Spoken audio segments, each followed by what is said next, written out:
Hello everyone, how are you doing? This is MD Tech here with another quick tutorial. In today's tutorial, I'm going to show you guys how to allow or disable specific app access to the VR Helper service on your Android smartphone. So whether it's a Samsung Galaxy or Google Pixel phone, doesn't really matter.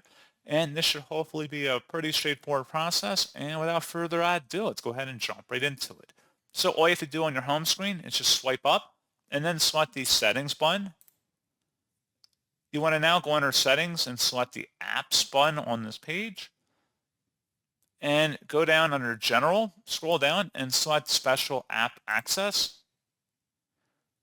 And now scroll down again underneath where it says VR helper services, select that.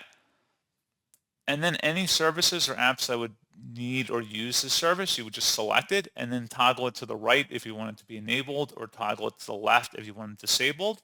And that's all you would have to do. So pretty straightforward process, guys, on that. And as always, thank you for watching. I do hope that I was able to help you out, and I do look forward to catching you all in the next tutorial. Goodbye.